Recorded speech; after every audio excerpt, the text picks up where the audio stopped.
Hey guys, I'm Matthew Carter, in case I haven't already told you my name, and I am, as Ms. Lang said, a graduate here. I graduated all the way back in the year 2014, ancient. And I'm excited to be here today to present what's called an entrepreneurial perspective to you guys today. So that's a really big word. I'll break it down a little bit. The word entrepreneur. Does anybody's parents happen to own a business in the room? Oh, really? Yeah, he does do a car show, but he goes upstairs and maybe what he does, like how he gets money back, how he gets money. Okay, cool. That's what he does. And yours? He's a carpenter, but I keep on forgetting the company that he owns. That's all right. Siri, we're gonna stick to this side because they can't take the picture. And then you had your hand raised? Oh, okay, okay. Well, cool. Yeah, those are examples of entrepreneurs, people who own businesses, and kind of a more modern usage of the word too. I like even better because it includes even more than that. Is anybody who has an idea, to come up with something new, to add to something. So anybody with an idea and the willingness to make that a reality, that's an entrepreneur. And so knowing that, an entrepreneurial perspective, it really is just a way of thinking or ways of thinking that guide all of these entrepreneurs into being successful. And so the entrepreneurial perspective that I want to share with you guys today, the one that's talked about in this book, is how to turn a problem into an opportunity. And so in a second, I'm going to ask for a volunteer to come up here and help me with this. Oh, cool. Already got hands. Nice. All right. Well, okay. How about we do? Okay. You. And how about Madison, come on. you? Yeah. What's your name? Madison and Logan. Logan. All right. Awesome. So in this book, we have a kid. He's our main character. He's about your age, and he's got himself a problem. He keeps trying to avoid the problem, keeps trying to run away from the problem, but no matter what he does to try to get away from the problem, it keeps getting bigger and bigger. And so this right here, this kind of nasty looking pile of Play-Doh we got here, oh, sorry, can you see it? Cool. This is going to be our problem. This is our representation of our problem. I'll let you see this. This is our problem that we've got today. And so as we read this book, we're going to find that this problem is going to seem to get bigger and bigger.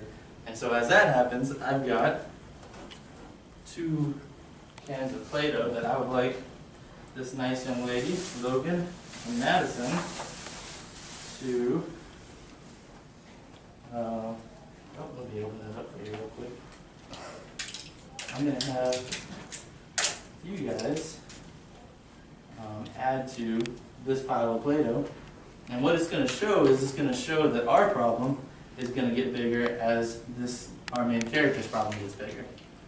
And then in the storybook, I won't spoil it for you because we're about to read it, but we're going to see if you can find a way to address this problem.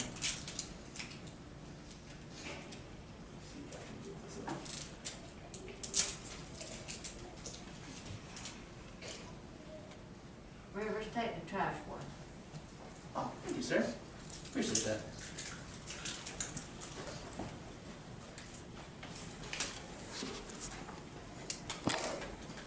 Huh? Never was good with Play-Doh. Childproof. Yeah, exactly. Huh? And I've opened those when I was like a child. Oh, really? Yeah, I opened those like when I did stuff. There you go. In my cheek. You can get the paper, Rivers. Oh, thank you. Thank you, sir. All right, I'm going to open these up for you. And then when I start reading, periodically, and I'll let you guys choose when to do that. Use your Play-Doh. Use your Play-Doh. Thank you very much. I'm going to have you, you guys can choose when, but you can just add some of that Play-Doh to this pile of Play-Doh. And like I said, it's going to be our problem getting bigger as the problem in the story gets bigger. All right, so I'll go ahead and start reading this. All right, so what do you do with a problem? Gotta make sure everybody's can see this.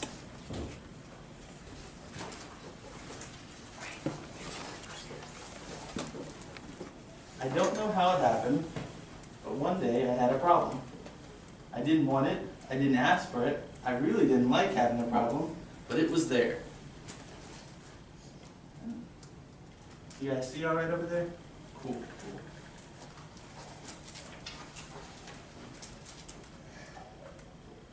Why is it here? What does it want? What do you do with a problem, I thought?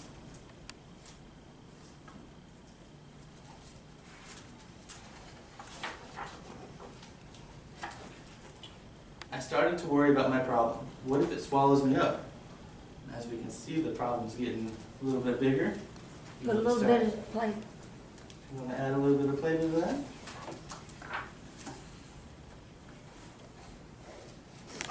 Just put it anywhere on there. There we go. Great job. What if my problem sneaks up and gets me?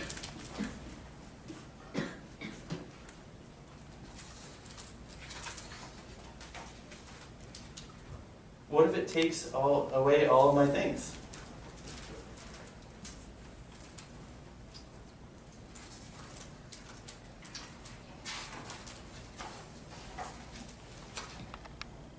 I worried a lot. I worried about what would happen. I worried about what could happen. I worried about this, and I worried about that.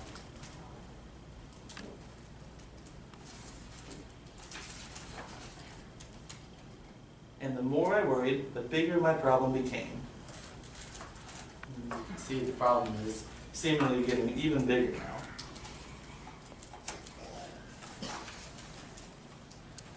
I wished it would just disappear. I tried everything I could to hide from it. I even found ways to disguise myself, but it still found me.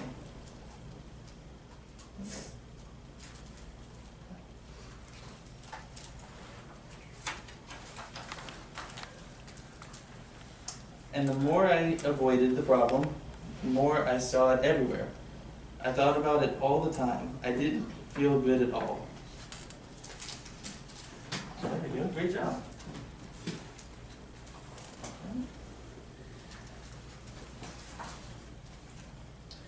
I couldn't take it anymore. This had to stop, I declared. Maybe I was making my problem bigger and scarier than it actually was.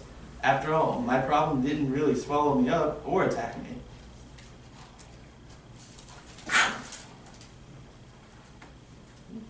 Now we see a nice change of attitude. I realized that I had to face it.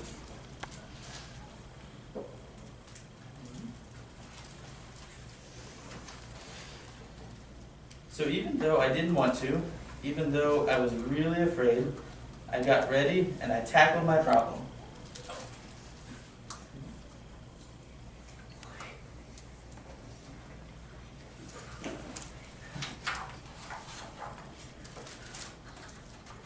When I got face to face with it, I discovered something. My problem wasn't what I thought it was. I discovered something beautiful inside.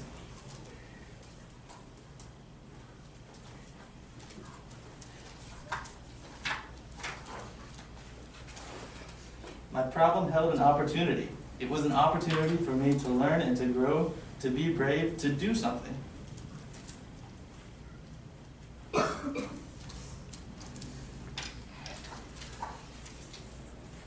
It showed me that it was important to look closely because some opportunities only come once.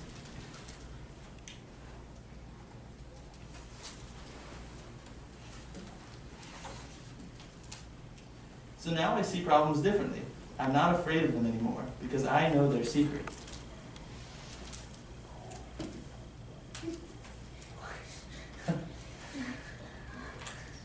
My problem has an opportunity. Every problem has an opportunity for something good. You just have to look for it.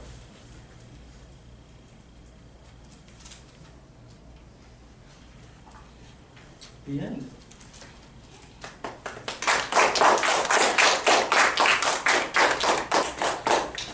Okay, sit down, boy. Yes. Appreciate it. You did really good. So we can see that at the end of that book, there, you know, the kid goes from being scared of the problem, or trying to run away from the problem, and then eventually he figures out that, you know, he has to tackle that problem, he has to address it. And so he does, and he finds out the problem isn't so scary after all. It was an opportunity for him to grow. And so my nice assistants, Madison and Logan did. Thank you very much. They did add to our problem, and so I'm going to see if we can use some of our main character's advice and see if we can tackle this problem.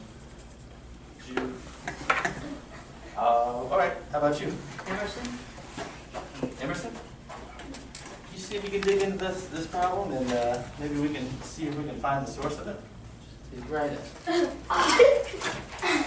Wow. Look at that. That wasn't a problem at all. I was wondering where this went. I knew if I'm going to present to a nice group of fourth graders such as yourself, that I needed to bring something, and it went missing, couldn't find it, and it looks like it was just hiding in this the entire time. That's good.